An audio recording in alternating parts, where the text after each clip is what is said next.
हाय नमस्कार दोस्तों, मैं प्रेम तीत्री, ऑथर एंड पब्लिक सर्वेंट। एक बार फिर से आप सभी का मेरे यूट्यूब चैनल पर बहुत बहुत स्वागत है। दोस्तों, आज का ये वीडियो काफी लंबे समय बाद मैं लेकर आया हूँ और ये वीडियो है आज हमारे सबसे पवित्र ग्रंथ और सबसे प्राचीन ग्रंथ रामायण को लेकर। इस ग्रंथ से मैंने कुछ ऐसे सीरीज लेकर आया हूँ जिस सीरीज में हम सीखेंगे कि रामायण के किस पात्र से हम कौन सी बातें सीख सकते हैं जो हमारे जीवन में वैल्यू ऐड करी और जो हमें मेरे जीवन का आज भी मार्गदर्शन करी। रामायण ना सिर्फ एक धार्मिक ग्रंथ है, अगर आप इसे धर्म से लेकर जोड़ोगे तो इस ग्रंथ से आप विशेष कुछ नहीं सीख पाओगे, लेकिन जब आप धर्म से ऊपर उठ करके इस ग्रंथ से एजुकेशन के रूप में इस ग्रंथ से कुछ सीखने की कोशिश करोगे तो इस ग्रंथ में इतना सागर है सीखने के लिए। और मोटिवेशन का मैं इसे महाकुंभ कहता हूँ या महासागर कहता हूँ, और जिसे हम जीवन से जुड़ी हुई शिक्षा को सीखने के लिए कि विकट परिस्थिति में किस तरह से हम अपने आप को मोटिव कर सकते हैं, विकट परिस्थिति में किस तरह से अपने आप को सही दिशा में ले जा सकते हैं या अपने आप को संभाल सकते हैं। ये सब कुछ बातें हम रामायण से सीख सकते हैं। तो चलते हैं इस एपिसोड में बिना किसी देर के। प्रथम एपिसोड में आज हम लेकर आए रामायण के एक पावरफुल पात्र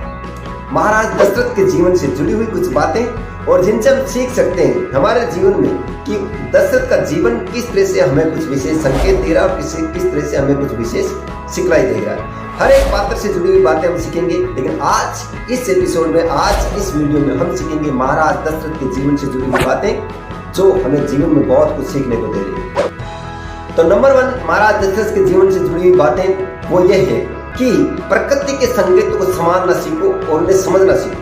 प्रकृति है ना, जाने अनजाने में कोई भी काम जाने अनजाने में नहीं करती। वो जो भी काम करती है वो जानबूझ कर करती है, और प्रकृति को सब कुछ पता होता है, जिसे हम कहते हैं इत्तेफाक संयोग। उसको सब कुछ पता होता है कि हमारे साथ कौन सा खेल खेला जा सकता है और या हमारे साथ कौन सा खेल खेलने वाला है। यही कुछ हुआ था महाराज दशरथ के साथ जब वो शिकार के लिए गए थे, और सूर्यास्त के बाद भी उन्हें कोई शिकार, पूरे दिन में उन्हें शिकार नहीं मिला।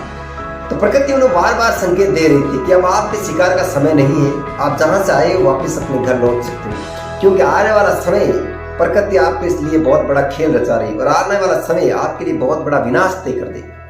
लेकिन महाराज दशरथ ने इस संकेत को पहचाना नहीं, अवेयर नहीं हुए प्रकृति के संकेत। कई बार ये ना सिर्फ महाराज दशरथ को ये संकेत मिला था, हमें भी जीवन में इस तरह का संकेत मिलता है। प्रकृति कई बार हमें यह हिंट देती है, ये संकेत देती है कि आपके साथ कुछ गलत होने वाला है, या फिर ऐसे हिंट देती है कि हमारे साथ आगे इन फ्यूचर जल्दी ही कुछ गलत होने वाला है या विनाश का समय आने वाला। उस समय प्रकृति हमें वो काम करने के लिए रोकती है, कुछ ना कुछ संकेत देती है।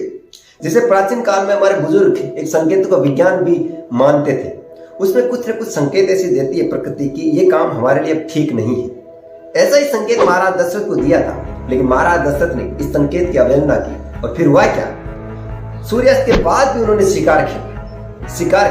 सूर्यास्त के बाद भी उन्होंने शिकार करने की कोशिश की, और जो वे शिकार मान रहे थे वहां नहीं लगा वो तीर जाकर के लगा श्रवण के शरीर में, और जिससे श्रवण की डेथ हो गई। तो ये सीख थी महाराज दशरथ के लिए कि वो प्रकृति के संकेत को समझकर अगर सही समय पर वहां से वापस चले जाते तो शायद उनके जीवन में कुछ अच्छा हो सकता। लेकिन उन्होंने प्रकृति के संकेतों का अवहेलना की, और जब हम जीवन में प्रकृति के संकेतों का अवहेलना करते हैं हमारे साथ कुछ न कुछ गलत हो। और महाराज दशरथ के जीवन से दूसरी सबसे बड़ी सीख वो ये थी कि आपकी विद्या भी कई बार आपके लिए शराब बन जाती।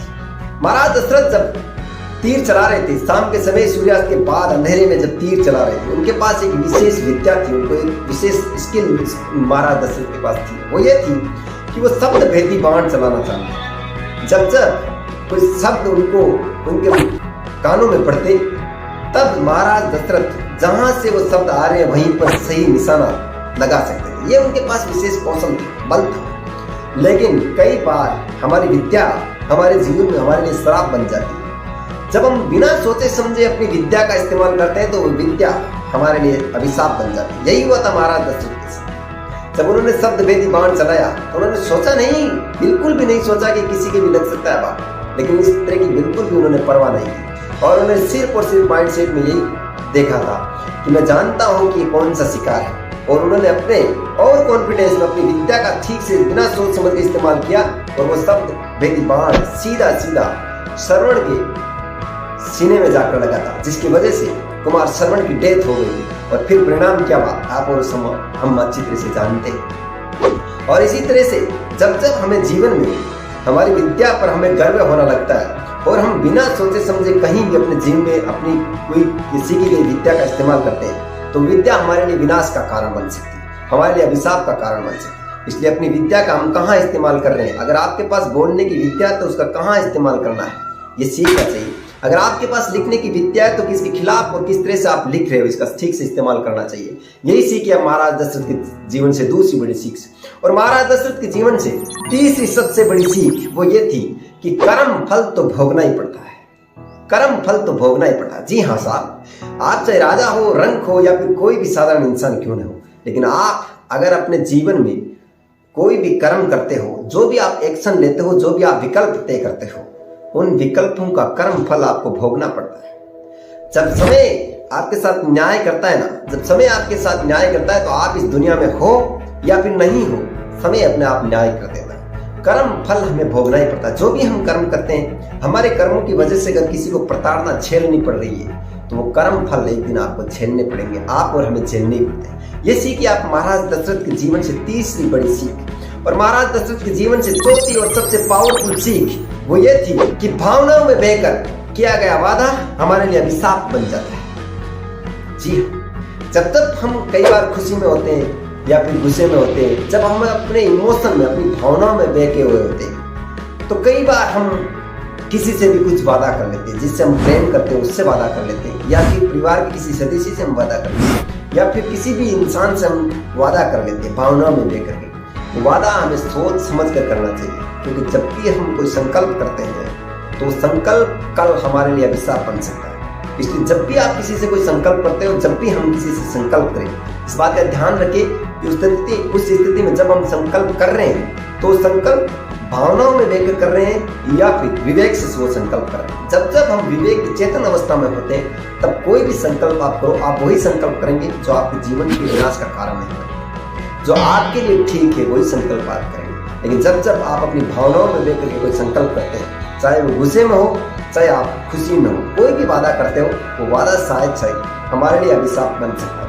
राजा दशरथ के जीवन से ये चौथी बड़ी सीख जो भूल राजा दशरथ ने की थी और कैकेयी से वादा किया था कि मैं कभी आपके लिए वर मांग लो, आपको वचन निभाऊंगा, और 2 वादे कैकेयी ने कब मांगे पता नहीं चला। इसलिए जब भी आप कोई वादा करते हो तो ये देखिए कि आप भावनाओं में बहकर वादा कर रहे हो या फिर अपने विवेक से कर रहे हो, क्योंकि चाहे आप राजा क्यों न हो, चाहे आप रंग क्यों न हो, चाहे कितने भी पावरफुल इंसान क्यों न हो, आपके किए गए वादे कल आपके लिए अभिशाप बन सकते हैं अगर वो वादे सही विवेक से नहीं किए गए। और इसी तरह राजा दशरथ के जीवन से जुड़ी हुई 5 सबसे बड़ी सीख वो ये थी कि आप जहां कहीं भी रहते हो, आप चाहे राजा हो, आपके साथ आपका कितना भी बड़ा माहौल क्यों न हो, आप कितने भी बड़े राज्य की शासक क्यों न हो, राजा क्यों न हो, लेकिन आपकी नगरी में रहने वाला सिर्फ एक नेगेटिव इंसान आपकी जिंदगी को तबाह कर सकता है। जी हाँ, राजा दशरथ के नगरी में, अयोध्या नगरी में एक नेगेटिव इंसान था, उसका नाम था मंत्रा। वो दासी थी। राजा को नहीं पता था कि इतनी बड़ी नगरी है, इतनी बड़ी नगरी में कुछ तो नेगेटिव लोग रहते ही होंगे। उनकी केयर नहीं की थी राजा दशरथ। और जो नेगेटिव इंसान थी, जो नेगेटिव औरत थी, वो थी राजसी मंत्रा। मंत्रा का माइंडसेट बहुत नेगेटिव था। वो हमेशा आलोचना और निंदा करने में मशगूल रहती थी। यही हुआ था राजा दशरथ के साथ। उन्होंने कभी इस बात की परवाह नहीं की थी, लेकिन राजा दशरथ को नहीं पता था कि ये एक नेगेटिव इंसान, उस पूरी अयोध्या नगरी में सिर्फ एक नेगेटिव इंसान राजा दशरथ के जीवन को इस तरह से तबाह कर देगा और उसके जितने भी पुत्र है, राम जैसे आज्ञाकारी पुत्र को विनाश दिखा देगी। कभी नहीं सोचा था। लेकिन जिस तरह से हम अपने आसपास में नेगेटिव लोग रहते हैं, उनकी कभी परवाह नहीं करते, हम उनकी केयर नहीं करते कि यार चलते रहते हैं। नहीं भाई, जब उन लोगों का संबंध हमसे होता है तब वो हमारे जीवन के विनाश का कारण बन सकते हैं। इसलिए ध्यान रखिए, अपने जीवन में आसपास कहीं भी कोई नेगेटिव पर्सन रहता हो तो हमारे लिए कभी भी विनाश का कारण बन सकता है। ये सीख आप राजा दशरथ के जीवन से 5 बड़ी सीख। और राजा दशरथ के जीवन से 6ठी और अंतिम सबसे बड़ी सीख वो ये थी कि अपने कमिटमेंट का पक्का होना चाहिए, वही आपकी एक दिन पहचान बनेगी। जब जब आप किसी से वादा करते हो, तो जब आप अपने खुद से किए हुए वादों को पूरा करते हो, तभी लोग आप पर भरोसा करते हैं कि आप किसी दूसरे का वादा भी पूरा करो। राजा दशरथ कितने बड़े महान राजा थे, उनकी ये कोई विशेष पहचान नहीं थी। लेकिन राजा दशरथ की अगर कोई विशेष पहचान बनी तो वो ये थी कि उन्होंने अपने वादे के लिए अपने राजपाट को त्याग दिया था, अपने राम जैसे पुत्र को, राम जैसे आज्ञाकारी, राम और लक्ष्मण जैसे आज्ञाकारी पुत्र को वनवास के लिए तैयार कर लिया था, वनवास जाने के लिए मजबूर कर दिया था, सिर्फ अपने कमिटमेंट के लिए। क्योंकि उन्होंने कैकेयी से कमिटमेंट किया था कि आप जो भी वर मांगोगे मैं वह पूरा करूंगा, चाहे इसके लिए मेरी जान भी क्यों नहीं चली जाए। तो जीवन में जब जब आप कमिटमेंट करते हो, संकल्प करते हो, वादा करते हो, उस वादे को निभाने की हर संभव कोशिश कीजिए। वही एक दिन आपकी पहचान बनने वाला है। जब आप क्या करते हो क्या नहीं करते हो, एक दिन इस दुनिया में पहचान गायब हो जाती है। लेकिन जो इंसान अपने वादे का पक्का होता है, यही उसकी पहचान होती है। राजा दशरथ की और कोई विशेष पहचान नहीं है, सिर्फ एक पहचान है, रघुकुल रीत सदा चला आई, प्राण जाए पर वचन ने जाए। यही एक श्लोक वहां से निकल कर आया था राजा दशरथ की जबान से, कि वो अपने प्राण न्यौछावर कर सकते हैं, लेकिन अपने कमिटमेंट इतने पक्के हैं कि अपने जान तक को कुर्बान कर सकते हैं, अपने परिवार तक को कुर्बान कर सकते हैं। ये थी राजा दशरथ के जीवन से सबसे बड़ी सीख, जो उनकी विशेष पहचान बनी। वरना अगर वो अपने कमिटमेंट को तोड़ देते तो राजा दशरथ और रामायण जैसी कहानी हमें उपलब्ध नहीं होती। तो ये थी 6 बड़ी सीख जो हम रामायण से सीख सकते हैं। दोस्तों अगला एपिसोड विशेष लेकर आऊंगा अगले पात्र को लेकर। रामायण के हर एक पात्र से मैं फिर कह रहा हूं, अगर आप धर्म से जोड़ इसको सीखोगे तो रामायण से आप कुछ भी नहीं सीख पाओगे।